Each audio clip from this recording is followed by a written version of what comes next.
जामिया जिंदाबाद। ये बुरी चीज़ें, ये गुनाह हैं, जिना है, शराब है, खुसूसन नौजवान मोबाइलों में message, hello how are you, my name is फलां, I want to touch you, I want to meet you, I want to look at you.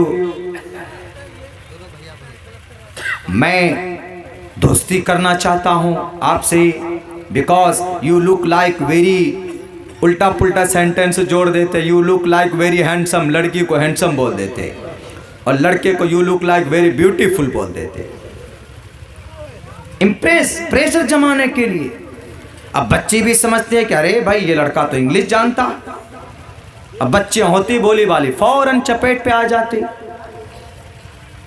नाजायज संबंध, पहले चैटिंग, फिर डेटिंग, फिर कटिंग हो जाता। पहले चैट करते हैं, चैट मीन्स बातचीत करते हैं, उसके बाद फिर डेट करते हैं, मतलब नाजायज संबंध होता। उसके बाद फिर क्या करते हैं, कटिंग। जब ख्वाहिशात पूरे हो जाते हैं ना, फिर एक दूसरे का मर्डर कर देते हैं। कटिंग का यही मतलब है। इस्लाम में ये तीनों चीजें नाजायज और हराम। मीडिया वाले नहीं कहेंगे कि चैटिंग नाजायज, नहीं कहेंगे, वो कहेंगे कि चैटिंग जायज है, बल्कि ऐप बनाते हैं। आप लोग फेसबुक पे देखते हैं, हजारों ऐप आपको बताएंगे कि ये ऐप ट्राई करो, अपने शहर के आसपास की लड़कियों से बात करो, दोस्ती करो। वो लोग प्रमोट कर रहे हैं। इस्लाम कहता है कि नहीं, not allowed to talk with each other with the stranger person for girl, for boys and girls, not allowed, it is a prohibited. जायज नहीं है इस्लाम में चैटिंग करना। डेटिंग की तो दूर की बात, डेट का मतलब घूमने के लिए जाना, गैर महरम के साथ चले जाएंगे गेहूं के खेत में। समाज की बेटियों, आपके कानों तक मेरी आवाज पहुंचती हो, दुपट्टे में मोबाइल छुपाकर मां से जाकर वहां पर बात, हेलो मैं फलां बोल रही हूं, बहुत तुम्हारी याद आती है, तुम क्या खाए, अंडा, उनके दिल में हो जाता है फंडा। यहीं से नाजायज रिश्ते का जन्म होता है। क्या मिलता है आपको? अगर आपको रिश्ता करना है तो जायज तरीके से करो, इस्लाम मना नहीं करता। चौधरी की बेटी और एक अंसारी की बेटी, दोनों मोमिन मोमिना रिश्ता कर सकते। अम्मा खदीजतुल कुबरा को मोहम्मद रसूलुल्लाह सल्लल्लाहु अलैहि वसल्लम की ईमानदारी पसंद आई, आपकी ऑनेस्टी, तो उन्होंने फौरन रिश्ता भेजा।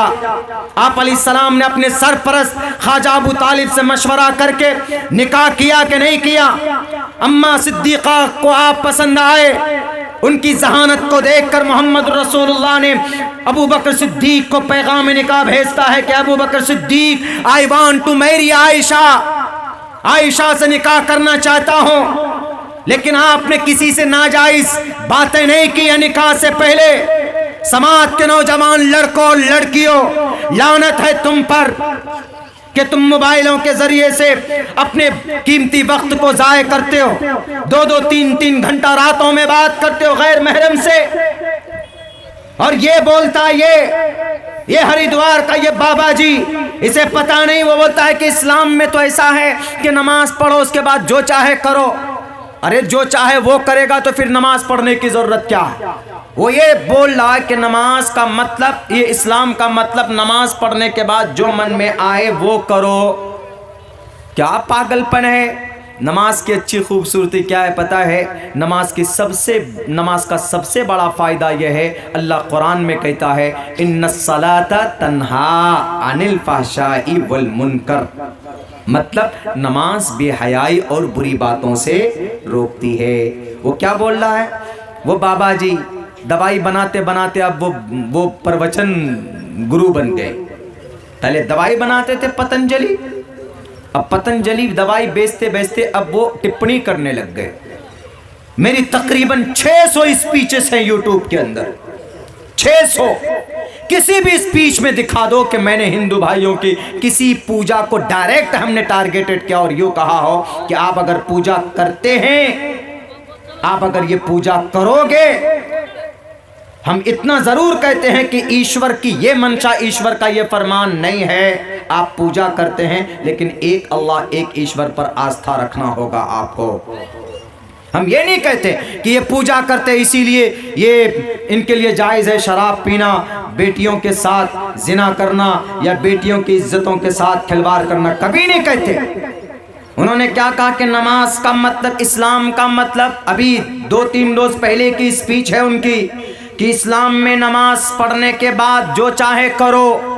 अरे पागल आदमी, नमाज तो इतना खूबसूरत पैगाम देता है। अल्लाह का कुरान कहता है इन्नस्सलात तन्हा अनिल फ़ाशाइ वल मुनकर।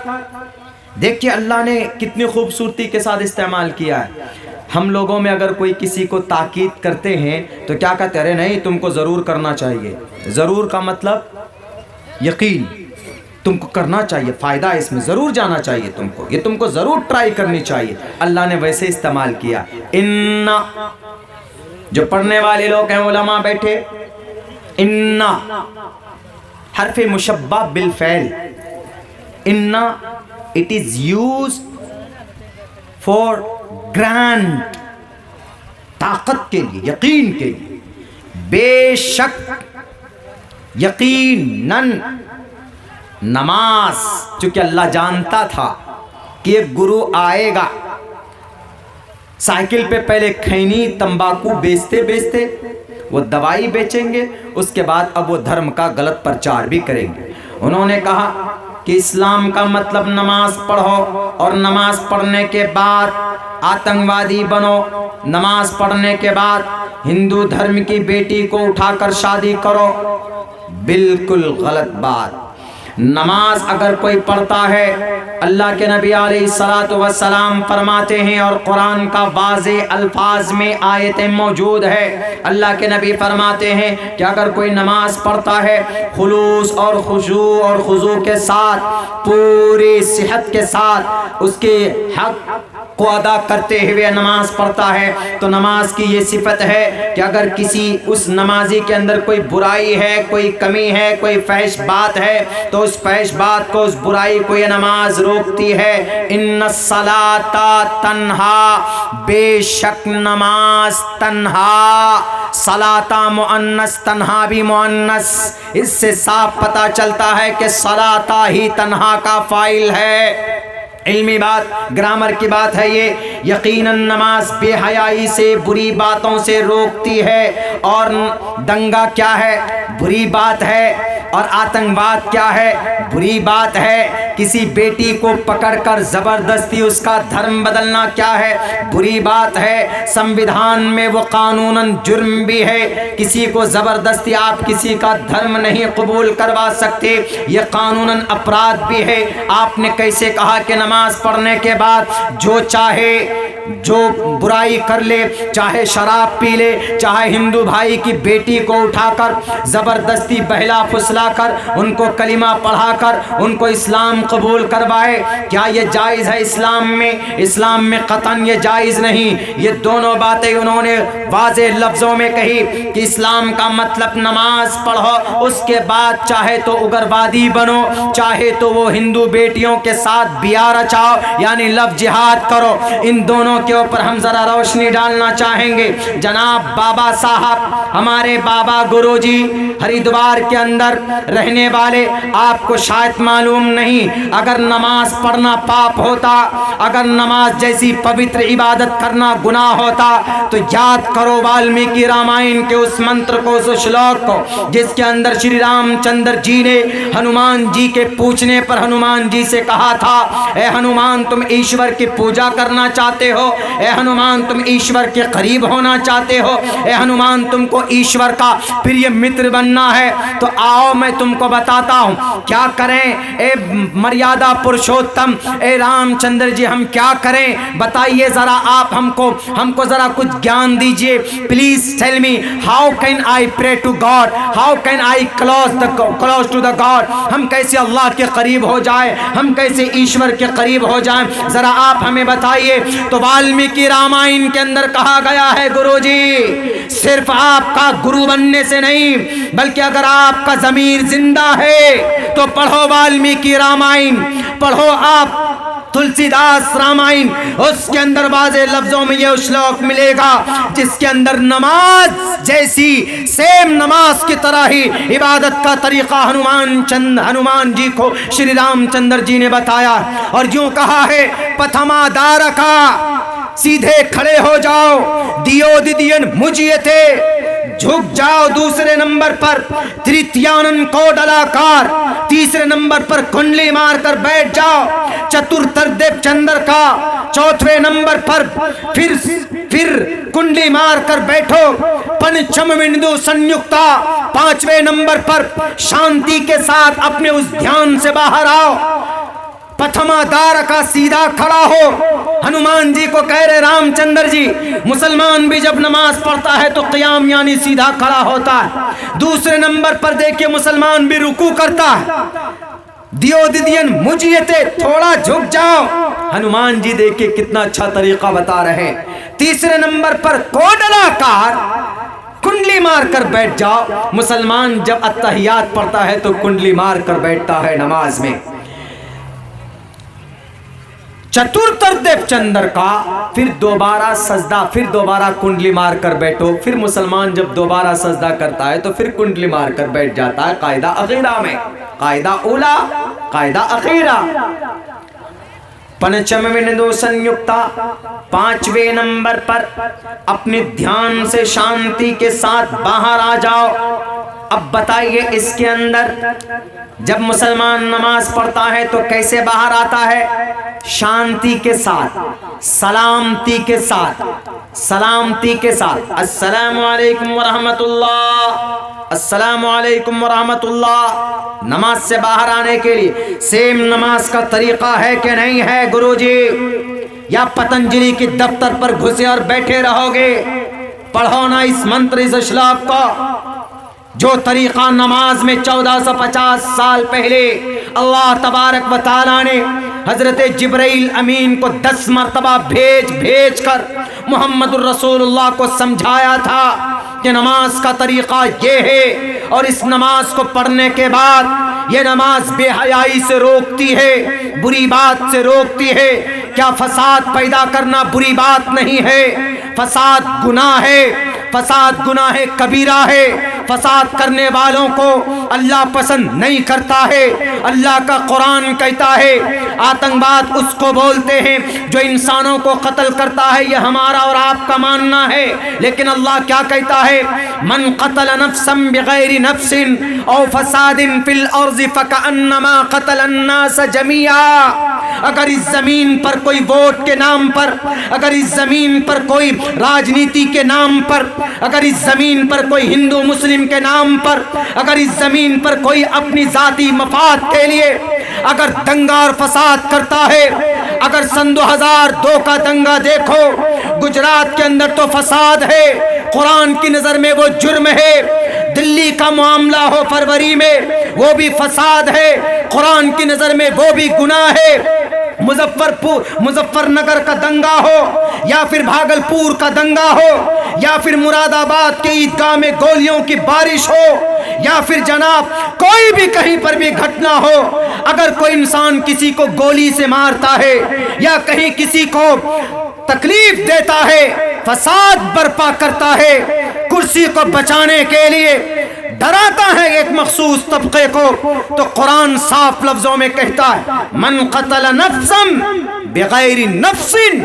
इस जमीन पर खामखा किसी एक इंसान का अगर कोई कत्ल करता है और फसादिन फिल अर्ज़, या जमीन पर फसाद पैदा करता है, फ़कअन्नमा क़तल अन्नास जमीआ, गोया उसने पूरी इंसानियत को कत्ल कर दिया। कुरान कहता है, इसको नहीं बयान करेंगे कि नहीं मुसलमानों के यहाँ है कि नमाज पढ़ो फिर जो चाहे करो। इसका मतलब शराब पीना जायज़, इसका मतलब जिना करना जायज़, इसका मतलब चोरी करना जायज़, इसका मतलब चुगलखोरी करना जायज़, गीबत करना जायज़ उनके कहने के हिसाब से। लेकिन क्या ये सारी चीज़ें नाजायज़ और हराम है कि नहीं है मेरे मुस्लिम भाइयों? बिल्कुल है। इसका मतलब तो ये भी हुआ कि गैर महरम औरतों से बातें करना, उनसे संबंध बनाना ये भी जायज़, हालांकि ये जायज़ नहीं है। ये तो दूर की बात है कि बेटी को पकड़कर लाकर उनका धर्म परिवर्तन कराकर उनसे निकाह करना, ज़बरदस्ती धोखा देकर, इस्लाम में तो जनाब ये तो बहुत दूर की बात। इस्लाम में तो यूँ कहा है कि तुम मुस्लिम बच्ची भी अगर कोई है समाज की, तो कोई लड़का अगर ऐसे आंखें गाड़ कर देखता यूँ एकदम बिल्कुल ऐसे, बिल्कुल एकदम कंसीडर, गौर से देखता, इस्लाम कहता है कि जायज़ नहीं। देखना जहाँ जायज़ ना हो गलत नज़र से, तो वहाँ उठाकर पकड़कर लाकर शादी करना गलत तरीके से कैसे जायज़ हो सकता है? गुरुजी बताइए, बाबा जी आप ही बताइए। हाँ, अल्लाह के नबी अलैहिस्सलातु वस्सलाम ने औरत को, बेटी को उसकी इज्जत, उसका सम्मान के लिए कहा आपके मंत्र में क्या? यत्रना, बहुत कई जगह बोल चुका हूँ, यहाँ पर भी पढ़ रहा हूँ मैं। ये हमारी मेरी खुद की तहकीक है, ये मंत्र मैंने किसी किताब में, किसी की तहकीक, किसी की रिसर्च नहीं, अल्हम्दुलिल्लाह मेहनत करने के बाद यह श्लोक हमने प्रश्नोत्तरी का निकाला।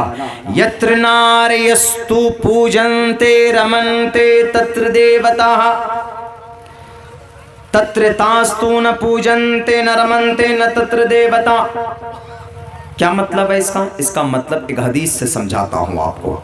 अल्लाह के नबी फरमाते हैं, अगर किसी घर में कोई बेटी है, एक बेटी, 2 या 3 बेटी, उसकी सही परवरिश करता है, ध्यान रखता है, सही तालीम देता है, नेक बनाता है, तो उस इंसान को फिक्र नहीं करना चाहिए कि मेरी बेटी है, कैसे शादी कराएंगे, कैसे इसकी परवरिश होगी।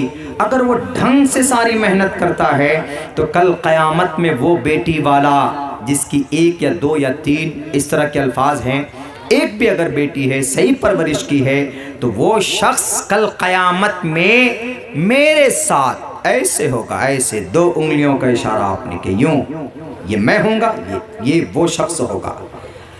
आज अगर कोई MLA साहब आ जाए, आज अगर सलमान खान आ जाए, शाहरुख खान आ जाए पठान फिल्म के प्रमोट के लिए, तो सब बच्चा कैसे दौड़ते, हमारे जवान सब एकदम बिल्कुल पीछे पीछे दौड़ते। चलो क्यों? सेल्फी लेना सर, सेल्फी, एक सेल्फी, साथ में सेल्फी लेना चाहते, ताकि दिखाएंगे कि देखो मैं सलमान खान, शाहरुख खान के साथ सेल्फी लेकर आया। कुछ दीनदार होते हैं तो मौलाना अब्दुल्ला साहब के साथ भी लग जाते हैं कि मौलाना लाइए आपके साथ भी ले लेते हैं। कुछ और ज़्यादा मोहब्बत करने वाले होते तो मुखिया जी के साथ भी सेल्फी ले लेते हैं। और हमारे दोस्त लोग मौलाना ज़मीरुल हसन साहब हैं, साबिर साहब हैं, और भी हमारे कई सारे दोस्त हैं, उलमा है, मौलाना मुकर्रम साहब हैं, और भी बहुत सारे उलमा हैं, शुआरा हैं, हर किसी का एक फ़ैन है। उनके साथ में सर एक selfie please take me, 15-20 minute लग गए रात धनबाद में सिर्फ लोग सेल्फ़ी लेते लेते। जायज़ नहीं है सेल्फ़ी भी। रब का जो कानून है वह है ला तदखुलुल मलाइकतु बैतन फीही कल्बुन औ तसाबीर। ये एक अलग टॉपिक है, उस पर उलमा बात करते। मैं इतना कहूँगा कि अगर कोई बड़ा इंसान हो तो साथ में खड़े होकर सेल्फी लेने के लिए गर्व महसूस करते कि नहीं सेल्फी लेंगे। दो देखो मैंने लिया सेल्फी, ये देखो आए थे मंत्री जी आए थे तो ये देखो मैंने सेल्फी लिया, ये देखो CM साहब आए थे तो मैंने सेल्फी ली, देखो मेरा फोटो उसके साथ में, अपना प्रेशर दबाने के लिए। लेकिन इस कायनात का सबसे बड़ा मोहसिन, इंसानों का, इंसानियत का भला चाहने वाला, इस कौम को दुनिया में भी बचाने वाला, कल क़यामत में भी बेड़ा पार करने वाला, अगर कोई मर्द मुजाहिद, कोई माई का लाल है तो वह आमना का राज दुलार मुहम्मदुर रसूलुल्लाह सल्लल्लाहु अलैहि वसल्लम है। दुनिया के अंदर भी रब के अजाब से बचाया। सारी कौम तबाह बर्बाद कर दी गई गुनाह करने की वजह से। शुएब अलैहिस्सलाम की कौम पर अंगारों की, पत्थरों की बारिश हुई, बात नहीं मानी, पूरी कौम जला दी गई, पूरी कौम पत्थरों में दबा दिए गए। नूह अलैहिस्सलाम की कौम ने बात नहीं मानी तो नूह अलैहिस्सलाम की कौम को अल्लाह ने पानियों में, सैलाब में गर्क किया कि नहीं किया। फिरौन ने बात नहीं मानी तो दरिया के अंदर उसको बहा दिया जाता है। कारून बात नहीं मानता है तो जमीन घर समेत जमीन पे धंसा दिया जाता है। फसखसफना बिही व बिदारिहिल अर्द। हजरत लूत अलैहिस्सलाम, हजरत सालेह अलैहिस्सलाम की कौम सबको तबाह बर्बाद कर दिया जाता है, सबको कोई नहीं बचते। बनी इसराइल में एक तबका ऐसा था कि कुनू क़िरदतन खासीन, बंदर बना दिए गए, जानवरों जैसी शक्ल बना दी गई उनके नबियों की बात न मानने की वजह से। लेकिन हम मुसलमान, बताइए कहीं बांग्लादेश का मुसलमान हो, अफगानिस्तान का मुसलमान हो, भारत का मुसलमान हो, या कतर का मुसलमान हो, सऊदी अरब का मुसलमान हो, या दुबई का मुसलमान हो, श्रीलंका का मुसलमान हो, इसराइल का मुसलमान हो, चाइना जापान का मुसलमान हो, अल्लाह के नबी का खिलाफ करता है, सुन्नत के खिलाफ जिंदगी गुजारता है, शराब पीता है, जिना करता है, गलत काम करता है, उसके बावजूद भी अल्लाह ने इस कौम को हलाक नहीं किया है। क्यों? ये मोहम्मद रसूलुल्लाह का एहसान है।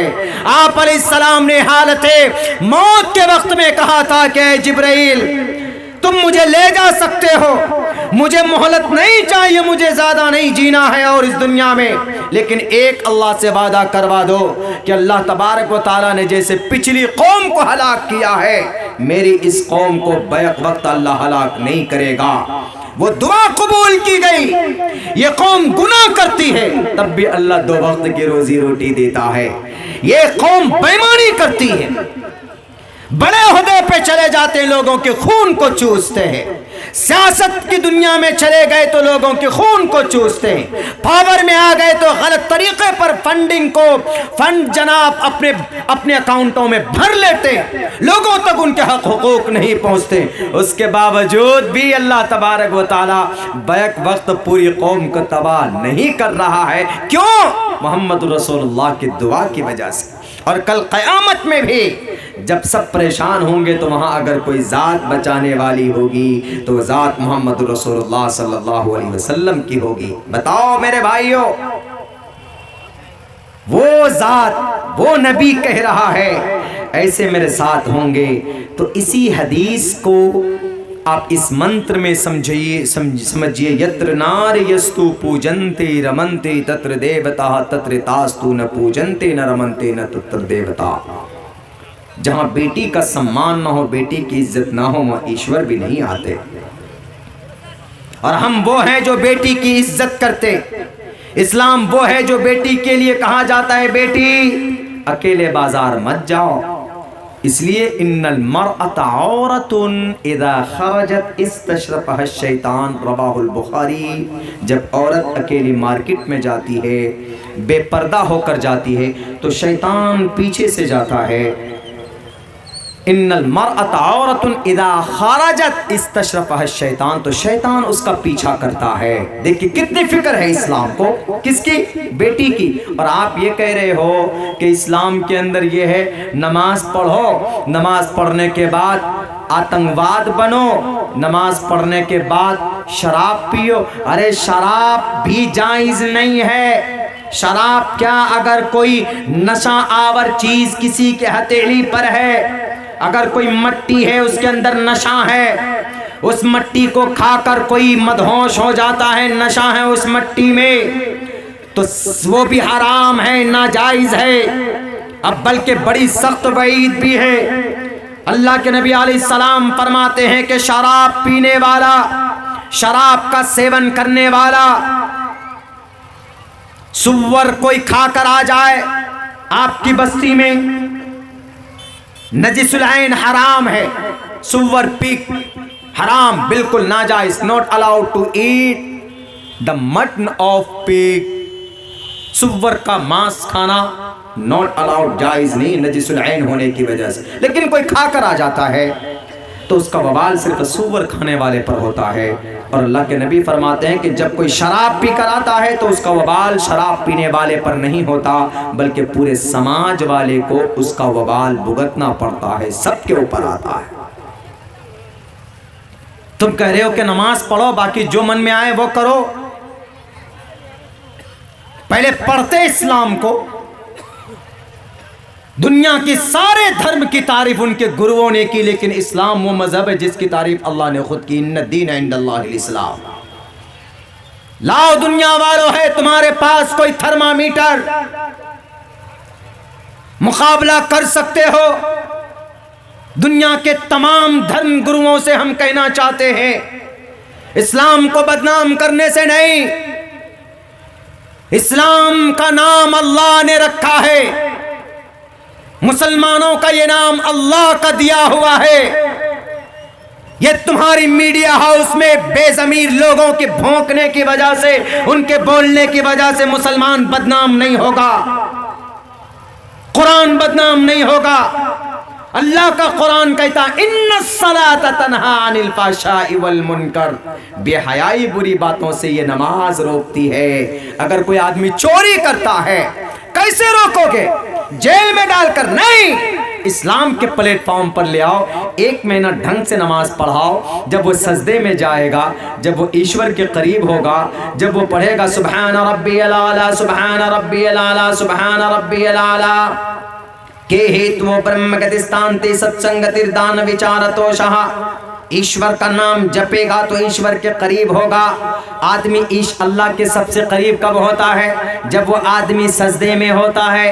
अगर आपका कोई मामला अटका हुआ, एक फॉर्मूला आपको बता देता हूँ। आप जाइए, वजू कीजिए, रातों को बिल्कुल जब सब लोग सो जाएं, वजू कर कर आप चले जाइए मस्जिद में एक कोने में और 2 रकात नमाज की नीयत बांधिए और खूब अल्लाह की तरफ तवज्जो कर कर आप अल्लाह की तारीफ कीजिए, सूरह फातिहा पढ़िए, सूरत मिलाइए, रुकू में जाइए, सजदे में जाकर आंसू बहाइए, अल्लाह से दुआ कीजिए कि अल्लाह आई एम हेल्पलेस, ए अल्लाह मैं कमज़ोर हूँ, ए अल्लाह मेरा गुनाह इतना है कि गुनाह मेरा तेरी रहमत के सामने कुछ नहीं है। ए अल्लाह तू अल क़हार है, ए अल्लाह तू जब्बार है, ए अल्लाह तू गफूरुर रहीम है, ए अल्लाह तू रहमान है, ए अल्लाह तू रहीम है, ए अल्लाह तू वदूद है, ए अल्लाह तू लतीफ़ुन खबीर है, ए अल्लाह तू समीउन बसीर है। अल्लाह की तारीफ कीजिए तो अल्लाह तबारक व तआला देखता है। अल्लाह अंधा नहीं है, अल्लाह गूंगा बहरा नहीं है। वो अल्लाह जो अल्लाह के नबी अलैहिस्सलातु वस्सलाम जिस अल्लाह को नमाजों के ज़रिए से अपने मसाइल का हल करवा लिया करते थे, वो सहाबा को तलकीन किया गया था, तबे ताबीन ऐसा करते थे। आज हमारा नौजवान रातों को 2 बजे मोबाइल लगाएगा कानों में, hello madam, what did you eat in the night, what did you take lunch, what did you take lunch today, what did you take dinner, what did you take in the dinner, तुमने रातों में क्या खाया, तुमने lunch में क्या लिया, and where did you go, कहाँ गए घूमने के लिए। यही सब बात होती है। अगर आपको जिंदगी में आपको नौकरी नहीं मिली, अगर आपके घर के अंदर अगर कोई फाका है, कोई दिक्कत है, घर का कोई फर्द बीमार है, तो 2 रकात नमाज पढ़ो अल्लाह के सामने में। वही जो अपनी गर्लफ्रेंड से बातें करते रहते हो पूरी रात, उसी हिस्से में, उसी मोहब्बत के साथ और उसी तड़प के साथ और उसी कुर्बत के साथ, उसी एतकाद के साथ, उसी विश्वास के साथ अल्लाह तबारक व तआला से दुआ करो। मैं अगर कसम खाकर भी कहूँगा तो शायद मैं हानिस नहीं होऊंगा। अल्लाह तबारक व तआला इंशाअल्लाह तबारक व तआला आपके मसाइल का हल, आपके सजदे से सर उठाने से पहले आपके मसाइल का हल होगा। अगर आप इतनी कुर्बत के साथ, इतनी शिद्दत के साथ अल्लाह को याद करेंगे तो। जी ये तो नहीं करेंगे मेरे भाइयों, मेरे नौजवान साथियों। आज यकीनन हमारे आमाल बद की वजह से, हमारे गलत रवैये की वजह से लोग हम पर कीचड़ उछालते हैं, हमारे लिए बोलते। और वो क्या बोला, और भी बोला ना, आगे क्या बोला, वो आगे ये भी बोला कि मुसलमान उनको जन्नत में हूरें मिलेंगी, और उनको ये कहा है कि टोपी पहनो, मूंछ कटाओ और दाढ़ी बढ़ाओ। जन्नत का ये मतलब टखने से ऊपर पैजामा पहनो। टखने से ऊपर क्यों पैजामा पहनते, क्यों, किस लिए पहनते? This is command of last profit, यह अल्लाह के नबी अलैहिस्सलाम की हदीस है कि टखने से नीचे पैजामा आपका नहीं होना चाहिए। जो हिस्सा टखने से नीचे पैजामा जहाँ तक होगा अल्लाह उस हिस्से को जहन्नम में डाल देंगे। मा अस्फल मिनल काबैनि मिनल इज़ारि फफिन्नार, जो हिस्सा टखने से, ये तकब्बुर की अलामत है। हाँ, अगर कोई आदमी मोटा है, बेचारा लुंगी यहाँ बांधता है, बार बार खिसक कर, वहीं अबू बकर सिद्दीक का पेट, अबू बकर सिद्दीक रज़ी अल्लाह ताला अन्हु उनका जो पेट था वो थोड़ा भारी था, बड़ा था, तो वो तहमत और कुछ बांधते थे, वो नीचे हो जाती थी, तो वो एक उज़्र है, कोई दिक्कत नहीं। लेकिन जो एकदम बिल्कुल जेंटलमैन, काले रंग का चश्मा और जनाब वो दोनों कान में ब्लूटूथ और मुंह में पान, यहाँ चैन, ससुर की दी हुई खपाची गाड़ी जहेज में, और पैंट ऐसे पहनते हैं हमारे बाज नौजवान। पीछे का सब कुछ दिखता है कि नहीं दिखता, उसका पूरा एडन गार्डन दिखता है उसका पूरा। उधर देखिए टखने से नीचे, सफाई कर्मी की जरूरत ही नहीं। नगर निगम वालों को कह दो 3-4 नौजवानों को खड़ा कर दो डेली सुबह सड़क पे, वो चलेंगे तो पूरी की पूरी सड़क साफ होती हुई चली जाएगी। तकब्बुर की अलामत है। अल्लाह के नबी की सुन्नत पर अमल करेंगे तो आपका कपड़ा भी बच जाएगा, साबन भी, सरफ भी, कपड़ा गंदा भी कम होगा, मुहज्जब लगोगे। मैं अस्फल मिनल काबैन। बाबा जी रामदेव साहब, हम इसलिए टखने से ऊपर पैजामा पहनते हैं क्योंकि ये अल्लाह के नबी अलैहिस्सलाम का फरमान है कि टखने से नीचे पैजामा या लुंगी या शलवार नहीं होनी चाहिए। इसलिए नहीं, वो क्या बोलता है कि जन्नत का मतलब टखने से नीचे पैजामा। क्या पागलपन है, जन्नत का मतलब टखने से ऊपर पैजामा पहनना, जन्नत का ये मतलब है? अरे जन्नत एक ठिकाना है, जो बुराई से अगर कोई अपने आप को बचा कर लेकर जाता है इस दुनिया से, अल्लाह और उसके रसूल के फरमान के मुताबिक ज़िंदगी गुजारता है, तो उसका ठिकाना जन्नत होगा।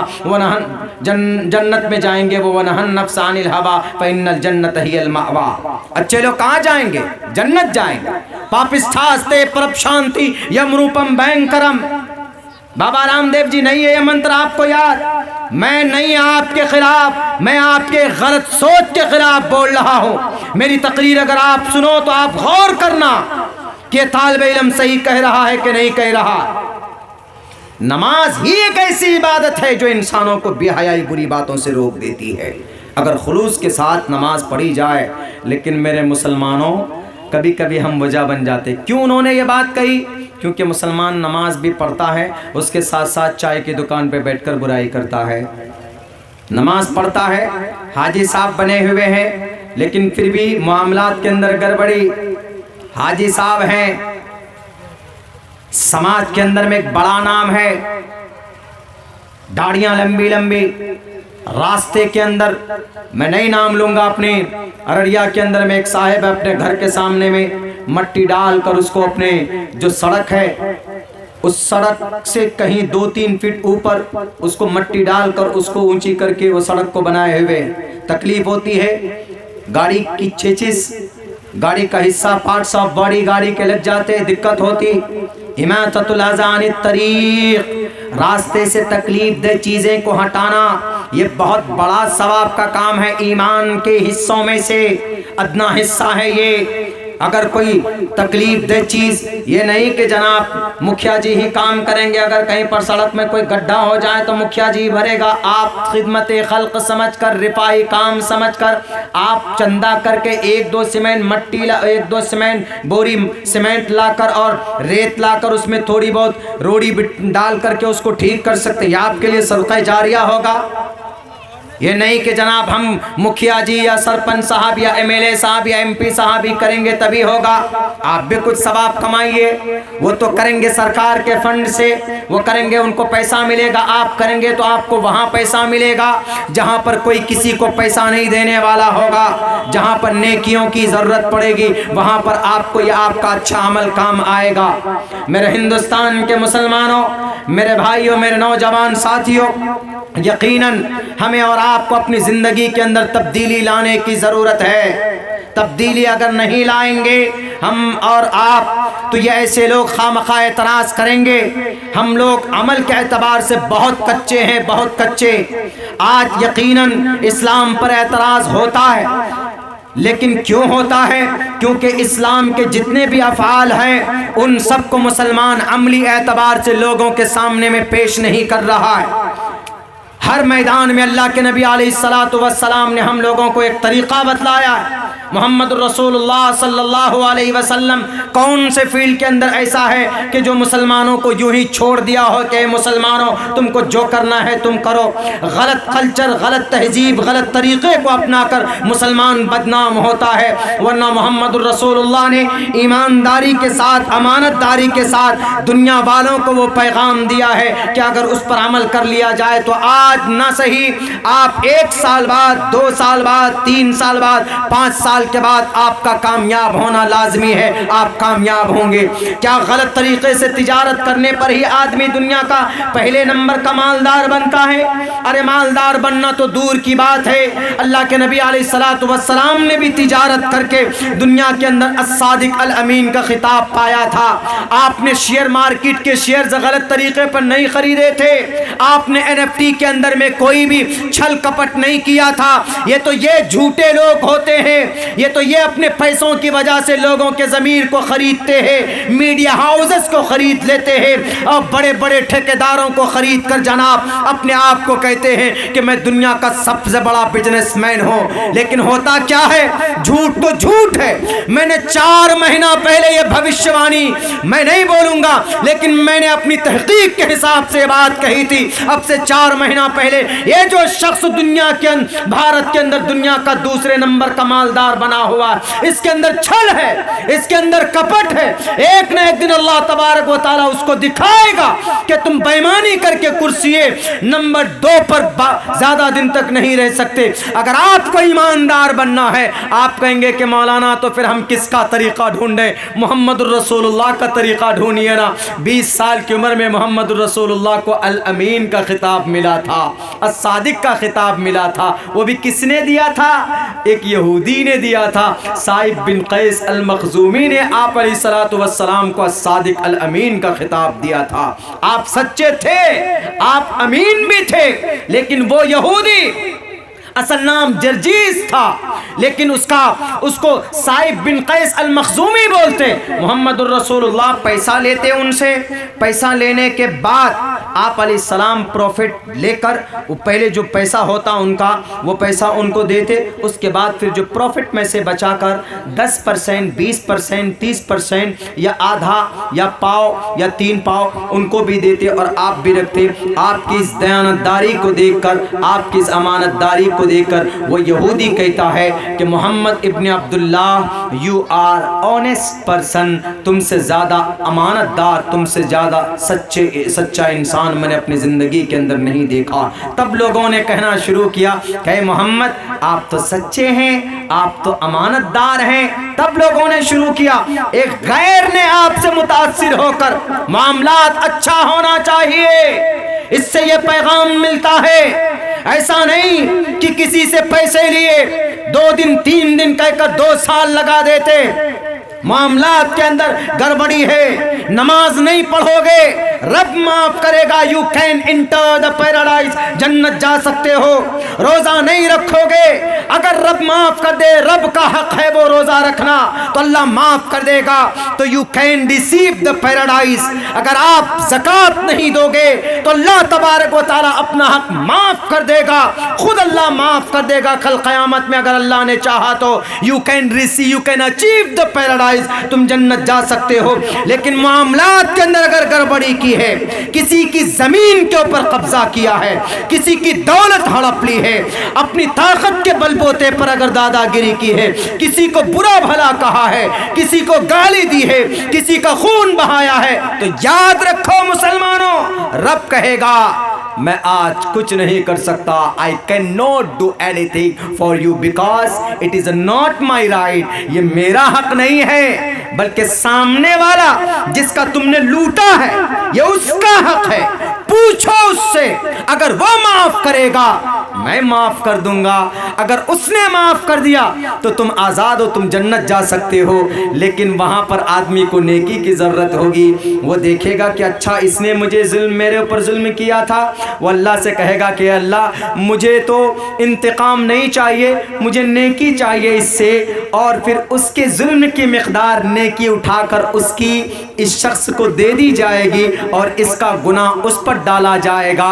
दुनिया के अंदर बेईमानी करने की वजह से, दुनिया के अंदर मामलात में गड़बड़ी करने की वजह से, और फिर वो शख्स जो नेकियों का अंबार लेकर पहुंचा होगा, एक भी नेकी नहीं होगी, हाथ पकड़कर जहन्नम में डाल दिया जाएगा। मेरे भाइयों, अल्लाह के नबी अलैहिस्सलाम ने ईमानदारी से तिजारत करके नाम कमाया है मोहम्मद रसूलुल्लाह ने। ये नहीं शेयर मार्केट के शेयर्स को अप्स एंड डाउन करके गलत तरीके पर। हम लोगों पर भी तो ये फिट होता है ना, हम लोग भी कभी फ्रूट्स की दुकान करते हैं या परचून की दुकान, किराना दुकान करते हैं या कुछ और भी बेचते हैं। अगर किसी माल में कोई डिफ़ॉल्ट माल है, ख़राब माल है, तो आप सामने जो ग्राहक है आप उसको यूँ कहिए कि इस माल के अंदर ये प्रॉब्लम है, हम इतनी नहीं इतनी कीमत में आपको देंगे, लेकिन ये ख़राबी है। लेकिन होता क्या है, सेब खरीदने जाइए, देखिए जहाँ से सेब ख़राब होगा ना वहीं पर वो लोगो लगा देते हैं, ऐसे चिपका देते हैं वहाँ पे। लगता है कि वाह बहुत अच्छा, लेकिन जब काट कर खाने जाइए तो वहीं से ख़राब निकलता है। ये क्या है? ये धोखा है। अल्लाह के नबी ऐसा नहीं करते थे। अल्लाह के नबी अलैहिस्सलातु वस्सलाम तो बल्कि एक मौके पर मैंने कई जगह बोला भी है, आप अलैहिस्सलाम एक मरतबा 20 ऊँटनियाँ लेकर गए। वधूमंत दिविरदश, वधूमंत 20 मादा ऊँटनियाँ, 20 ऊँटनियाँ लेकर गए बेचने। आपको इमरजेंसी कॉल आया, आप चले गए, यानी कहीं से बुलावा आया, आप चले गए। आपने खादिम को कहा कि बेटे ये 20 ऊँट बेच लेना, इसकी इतनी नहीं इतनी कीमत होगी। इसमें से एक ऊँट लंगड़ा है, एक ऊँटनी इसके अंदर उसकी टांग खराब है, वो नहीं चल सकती, इसलिए उसकी कीमत आधी होगी। जो भी सामने लेने वाला होगा उसको बताकर बेचना, ये झूठ बोल कर नहीं। आज हम लोग गाय बैल भैंस लेकर जाते हैं, दूध उतना नहीं भी होता तब भी झूठ बोलते हैं, इसके अंदर 5 किलो दूध है, लीजिए ये गाय बेहतर है, ये भैंस बेहतर है। हर मामले में अगर कोई जर्रा बराबर फ्रॉड करता है, धोखा करता है, तो वो इंसान धोखा, झूठा है, कज़्ज़ाब है, फासिक है, कुछ भी कह लीजिए उसको। अल्लाह के नबी अलैहिस्सलाम गए, 20 ऊँट बेच दिए गए। जिसकी टांग टूटी हुई थी उसको भी पूरी कीमत में बेच दिया। आप अलैहिस्सलाम ने कहा, आते ही आपने कहा कि भाई मुकम्मल कीमत में क्यों बेचा तुमने, गलत किया तुमने, चलो कौन आदमी है वो। आप अलैहिस्सलाम फौरन पहुंचे, जाकर आपने कहा कि भाई ये ऊँट एक इसमें से ख़राब ऊँट भी है, टांग टूटी हुई है, वो चल नहीं सकती, तुम्हारे साथ यमन तक नहीं जा सकती, रिटर्न करो उसको, ये पैसे लो। वो आदमी देखिए, वो आदमी कहता है कि Mohammad ibn Abdullah, are you Mohammad ibn Abdullah? I came from Yemen, Yemen से आया था, but my owner told me, मेरे मालिक ने मुझसे कहा था, you must to buy the thing which is related to the son of Muhammad ibn Abdullah, यानी son of अब्दुल्ला, मोहम्मद के ही जो माल हो उसी को खरीदना, किसी और के माल को मत खरीद कर लाना। तो मेरे आका ने कहा था, और ए मोहम्मद इब्न अब्दुल्ला, अभी उम्र कितनी है मोहम्मद रसूलुल्लाह की? 20 साल, सिर्फ 20 साल, नबी नहीं बने अभी, मात्र 20 साल। हमारा 20 साल का बच्चा तो अभी मोबाइले में गुम होता है, अभी सलमान खान शाहरुख खान की तरह चुटिया बांधता है, पीछे बड़े बाल कर लेंगे, रबड़ लगा लेंगे, लड़का होकर लड़की की तरह बनने की कोशिश कर रहा। जायज नहीं है, हराम है।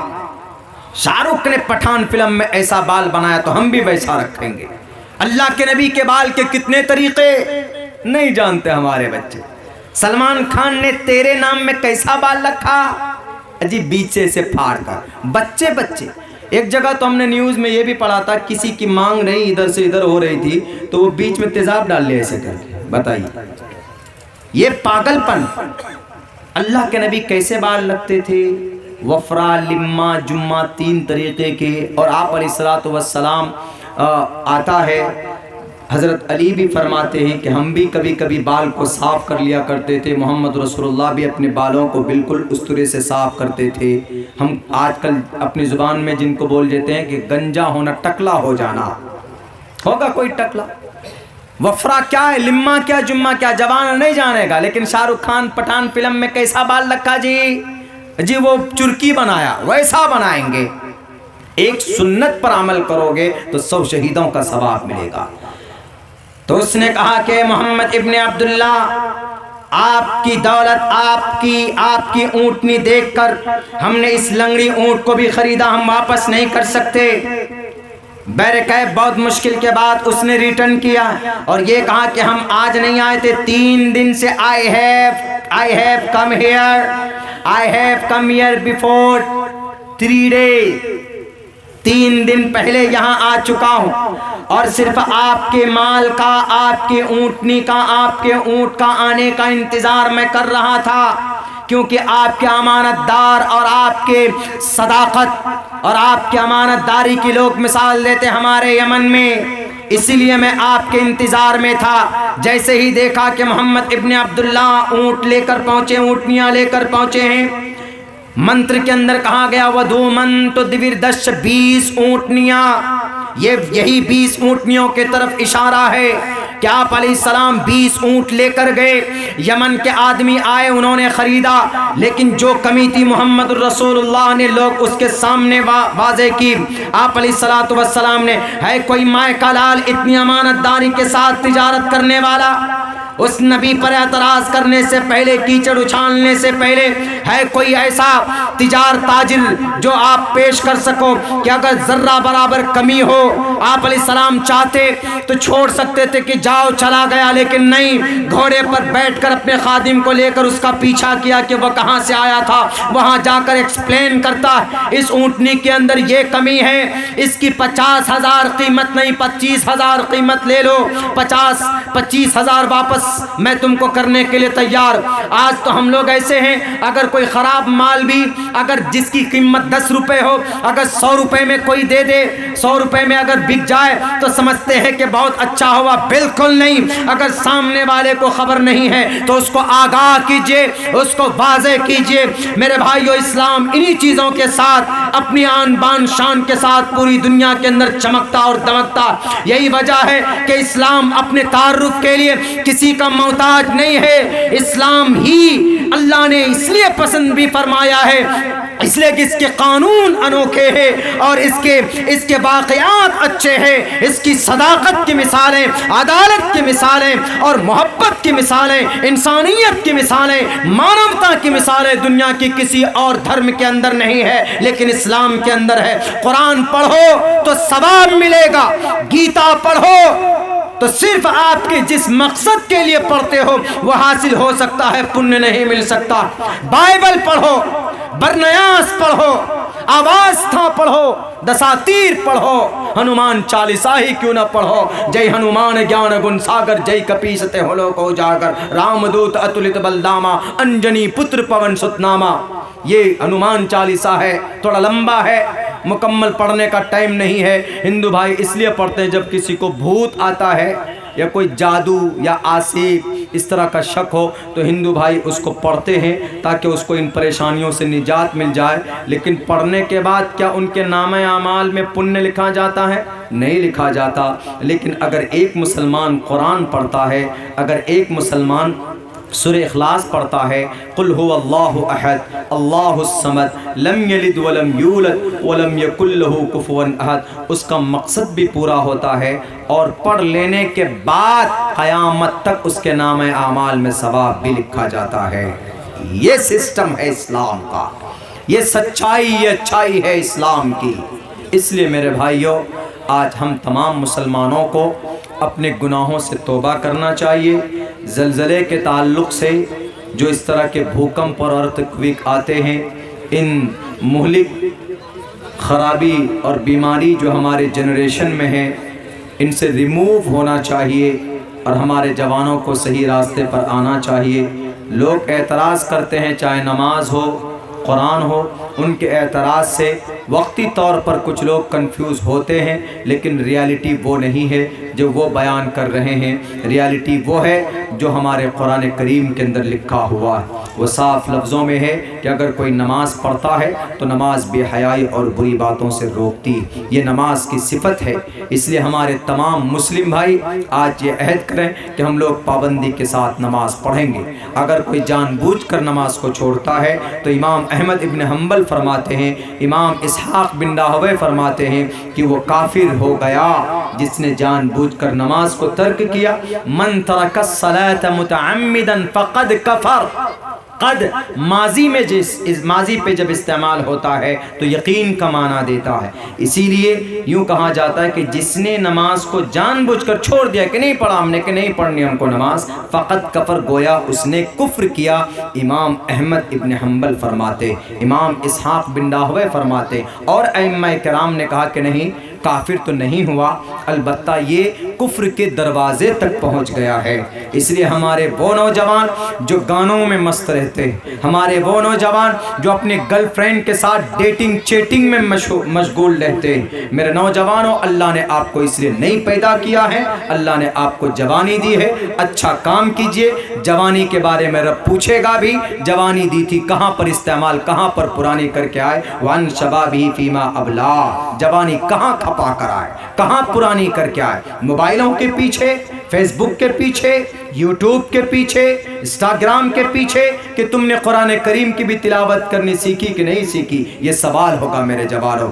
ये जलसा कामयाब तभी होगा, आपका आना तभी मुबारक हो सकता है जब आप अपनी ज़िंदगी के अंदर ये आज़्म कर लें, ये इरादा कर लें कि इंशाअल्लाह today from today I want to decide, decided completely in this field, in this pandal, on this stage in front of Maulana Abdullah and lot of उलमा किराम here they are presenting on their seat, जो यहाँ पर बैठे हुए हैं कि आज इंशाअल्लाह टुडे आई विल ऑफर सला 5 times a day in every situation, हर हमेशा नमाज पढ़ूंगा, अपनी जवानी बिता दूंगा नमाज पढ़ने के लिए। इंशाअल्लाह you will progress, you will change the world.